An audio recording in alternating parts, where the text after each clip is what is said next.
എന്താ മാഷെ അമ്പലത്തിലൊക്കെ? അല്ല, പഞ്ചരത്നം വീട് വിട്ട് മാഷിപ്പോ ഇവിടെ മോക്ക് കൊടുത്ത വീട്ടിൽ സ്ഥിരതാമസം ആക്കിയോ? അങ്ങനെയൊന്നുമില്ല സുശീലേ. എവിടെയാണോ എന്റെ ആവശ്യം അവിടെ ഞാൻ ഉണ്ടാവുക എന്നുള്ളതാണ്. ഏത് അമ്പലത്തിൽ പോയാലും ദൈവമൊക്കെ ഒന്ന് തന്നെയല്ലേ? അതെ അതെ. അല്ലെങ്കിലും പഞ്ചരത്നത്തിൽ എന്നിട്ട് മാഷ് എന്ത് ചെയ്യാനാ? മക്കളൊക്കെ ഇവിടെയല്ലേ. പിന്നെ അവിടെ കിടന്ന ഉറക്കത്തിലെങ്ങാനും കാറ്റ് പോയാൽ പോലും ആരും അറിയാൻ പോകുന്നില്ല. വയസ്സാവുമ്പോ എല്ലാവരുടെ അവസ്ഥ ഇതൊക്കെ തന്നെയാണ് സുശീലേ, അല്ലേ? മക്കളും മരുമക്കളും ഒക്കെ എപ്പോ വേണമെങ്കിലും അവരവരുടെ വഴി തേടി പോയേക്കാം.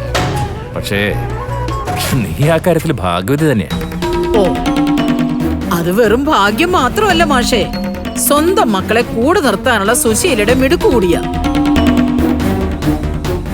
അതിന് ഞാൻ നിന്റെ മക്കളുടെ കാര്യമല്ല സുശീലയെ ഉദ്ദേശിച്ചത്. അവരെത്ര കാലം കൂടി നിന്റെ കൂടെ നിൽക്കുമെന്ന് കണ്ടറിയണം. പക്ഷേ അവസാന കാലം നിന്നെ തേടി വന്ന ആ ശേഖരൻ, അവൻ നിന്റെ ഒപ്പം ജീവിതകാലം മുഴുവൻ നിനക്ക് തുണയായിട്ടുണ്ട്. അതാണ് നിന്റെ ഭാഗ്യം. മണ്ണാം കൊട്ട, എന്റെ സ്വസ്ഥത തകർക്കാൻ വന്നത് അയാള്, അതിന് ചുക്കം പിടിച്ചത് നിങ്ങളും. എന്നിട്ട് സുശീലയുടെ ഭാഗ്യമാണ് പോലും. എനിക്കൊരു കൂട്ടുണ്ടാക്കി തരാൻ ഞാൻ നിങ്ങളെ ഏൽപ്പിച്ചായിരുന്നോ? ആരെങ്കിലും പറഞ്ഞായിരുന്നോ? സുശീലേ, നിന്റെ കഴുത്തിൽ താലി കെട്ടിയ നിന്റെ ഭർത്താവല്ലേ ശേഖരൻ? നിന്റെ മക്കളുടെ അച്ഛനല്ലേ? ആയിരുന്നു, അത് പണ്ട്. ആ താലി ഞാൻ അറുത്ത് കളഞ്ഞതോടെ എന്റെ മനസ്സിലും അയാള് ചത്തു. ഇനി എനിക്ക് അയാളുടെ കൂട്ട് വേണ്ട മാഷെ. എങ്ങനെയെങ്കിലും ആ മാരണത്തെ എന്റെ വീട്ടിൽ നിന്ന് വിളിച്ചോണ്ട് പോ മാഷേ. ശേഖരൻ തയ്യാറാണെങ്കിൽ ഞാൻ വിളിച്ചോണ്ട് പോകും. പക്ഷേ അവൻ വരില്ല സുശീലേ.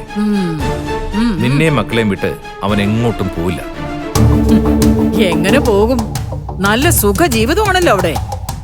പോരാത്തിന് പുറത്ത് നിങ്ങളുടെയും അകത്ത് മകളുടെയും സ്നേഹവും സംരക്ഷണവും ഒക്കെ ഉണ്ട്. പക്ഷേ ഞാൻ എന്നും വന്ന് കുമ്പിടുന്ന എന്റെ ഭഗവാനോട് ഞാനൊരു നേർച്ച നേർന്നിട്ടുണ്ട്. അത് വലിക്കും. ശേഖരൻ അവിടുന്ന് ഗത്യന്തരമില്ലാതെ ഇറങ്ങിപ്പോവും. മാഷ് നോക്കിക്കോ. സുശീലേ, ദൈവം എന്ന് പറയുന്നത് എല്ലാവരുടേതുമാണ്. ആ ശക്തി തരുന്ന വരം രണ്ട് കൈ നീട്ടി സ്വീകരിക്കേണ്ടവനാണ് മനുഷ്യൻ. പക്ഷേ നിനക്ക് കിട്ടിയ വരം നീ തിരസ്കരിക്കുകയാണ്. അതിന്റെ ഫലമായിരിക്കും ദൈവം നിനക്ക് തരാൻ പോകുന്നത്. ഓ, ഒരു തത്വികാചാര്യൻ. ഇതൊക്കെ വേറെ ആരോടെങ്കിലും പോയി പറയും മാഷേ. ഈ സുശീലയുടെ അടുത്തത് ചെലവാകില്ല.